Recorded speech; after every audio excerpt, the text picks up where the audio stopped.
Hello everyone, রোশনাই ধারাবাহিকের আজকের পর্বে দেখবেন রোশনাই সুন্দর করে খাবারটা সাজিয়ে আচারি মাটন যেটা সে নিজে রান্না করেছিল আরণ্যকের জন্য সেটা নিয়ে আরণ্যকের ঘরে যায়। আরণ্যক বলে তোমার কোথায়?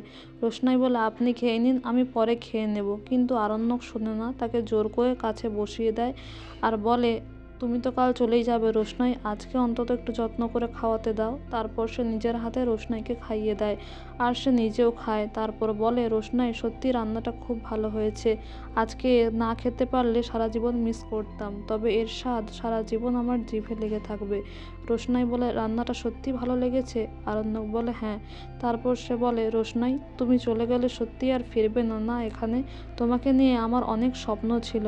তখন রোশনাই বলে ওখানে যদি পুলিশ প্রোটেকশন ভালো থাকে, সব ঠিক থাকে, তাহলে আর এখানে ফিরতে চাই না স্যারজি, আপনাকে মিথ্যে বলে লাভ নেই। তারপর সে বলে সামনেই তো আপনার সঙ্গে গরিমা দিদির বিয়ে, অনেক সুখে থাকুন, অনেক শুভেচ্ছা রইল আপনাদের নতুন জীবনের জন্য। আর আপনি দয়া করে এমন কোনো কথা আমায় বলবেন না যাতে আমি অস্বস্তি বোধ করি। তারপর এই কথা বলে সেখান থেকে সে চলে যায়। এদিকে আরণ্যক খুব কষ্ট পায়, মনে মনে সে ভেঙে পড়ে আর দরজা বন্ধ করে সে কাঁদে। সে এটাই বলে রোশনাই তোমাকে অনেক কথাই আর বলা হলো না, তুমি তো আর ফিরবে না।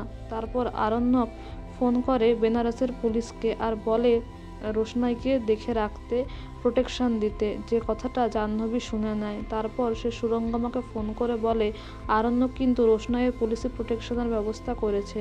যা শুনে সুরঙ্গমা বলে ঠিক আছে, এবার আমি ব্যবস্থা করব, এবার যেন ও কোনো মতেই বাঁচতে না পারে।